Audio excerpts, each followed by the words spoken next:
श्री स्वामी समर्थ. तुम्हा सर्वांचं आपल्या चॅनलमध्ये मनापासून स्वागत आहे.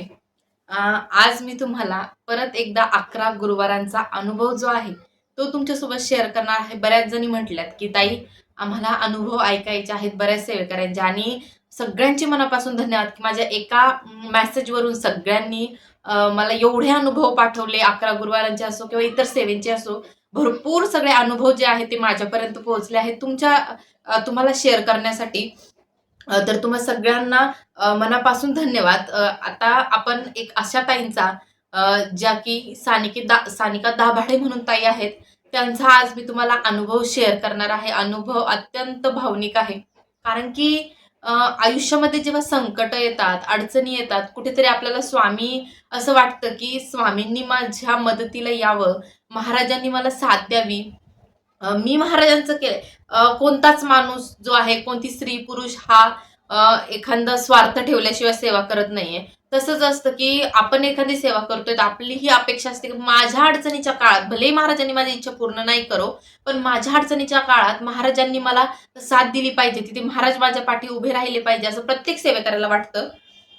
तसंच झालं. आता आजचा अनुभव सांगते. ताईंचा जो अनुभव आहे तो खूपच छान आहे आणि मनाला भावेल असा आहे. तर ताईंचं लग्न झालं आणि लग्नानंतर काही दिवसांनीच अ, ताईंच्या आयुष्यामध्ये एक असं वादळ आलं की जिथे त्यांचा संसार पूर्णपणे तुटला होता. माहिती नाही काय झालं, गुण्यागोविंदानं जो संसार चालला होता तो अचानकच तुटण्याच्या वळणावरती आला आणि ताईंना एक 5 वर्षाचा मुलगाही आहे. तर ताईंच्याच अनुभवाचा जो मी ऐकलं, ताईंचा जेव्हा अनुभव, वाईट वाटलं मला की काही पुरुष असेही आहेत की ते महिलांना एवढं खालच्या पातळीला समजतात. तर ताईंचा अनुभव सांगायला सुरुवात करते. ताईंचं छान असं लग्न वगैरे झालं आणि लग्नानंतर काही महिन्यातच ताईंच्या सासरहून ताईंना त्रास सुरू झाला. पण तरीही ताई तिथे थांबल्या नाही. ताईंना वाटलं की बाबा नवीन आहे, आपल्याला सगळं जुळून घेणं आहे. तर ताईंनी भरपूर वर्ष काढली. त्यानंतर ताईंना मुलगा झाला. मुलगा झाल्यानंतरही तोच त्रास चालू होता. प्रत्येक स्त्रीला वाटतं की मला मूल झालं की माझा जो त्रास आहे तो थोडाफार कमी होईल. मला घरातले आहे तो मान-सन्मान देतील, थोडा जीव लावतील. प्रत्येक स्त्रीला वाटतं. ताईंनाही तसंच वाटत होतं की मला एखादं मूलबाळ झालं की माझं संसार व्यवस्थित होईल. आणि त्यानंतर स्वामींच्या कृपेने ताईला मुलगाही झाला. आणि मुलगा झाल्याच्या नंतर काही महिने सगळं व्यवस्थित होतं. पण त्यांच्या मिस्टरांच्या अचानकच काय मनात आलं माहिती नाहीये. मला असं सांगण्यात आलं, की ताई त्यांना काय झालं काय माहीत नाही. एक दिवस ताईंचे मिस्टर घरी आले आणि ताईंच्या सासूचे, त्यांच्या मिस्टरांचे भरपूर असे भांडणं झाले. अगदी क्षुल्लक कारणावरून ताईंच्या मिस्टरांचे भांडणं झाले आणि त्यांनी त्यांना माहेरी सोडलं. तर माहेरी सोडल्यानंतर ताई तब्बल 4 ते 5 महिने माहेरी राहिल्या.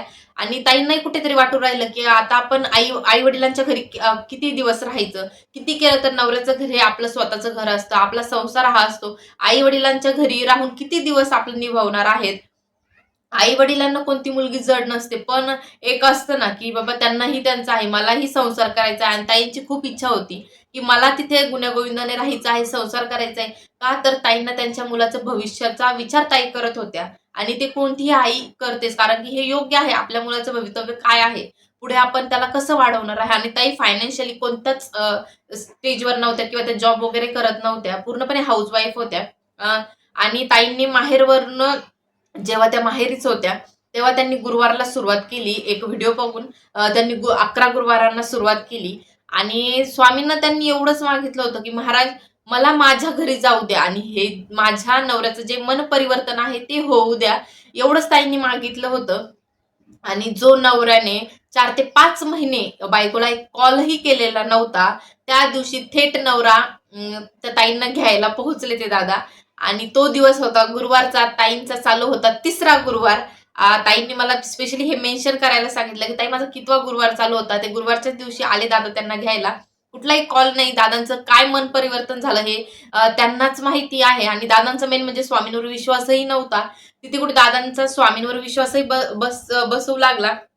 आणि जे 11 गुरुवार ताईंनी तिथे सुरू केले होते त्यांच्या माहेरी, तर त्याचं जे उद्यापन आहे त्यांनी थेट सासरी जाऊन केलं. म्हणजे हा किती मोठा अनुभव आहे बघा ना, की महाराजांना विनंती करणे, की महाराज मी ही सेवा करते आहे. माझे 11 गुरुवार जे आहे ते मला माझा संसार परत द्या, माझ्या मुलाला त्याचे वडील परत द्या, माझं जे आहे संसार सुखाने चालू द्या. तुमचं मी थाटामाटात उद्यापन करेन, असं ताईंनी बोलल्यानंतर महाराजांची लीला बघा ना तुम्ही किती छान आहे.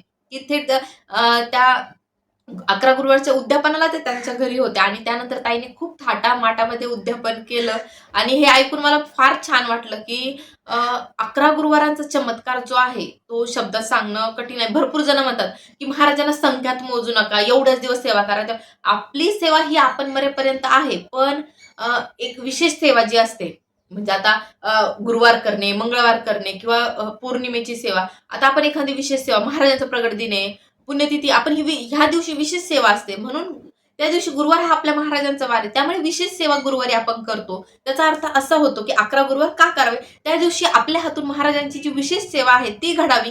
यासाठी आपण आता दररोज प्रत्येक सेवेकरी नित्यसेवा करतच असेल.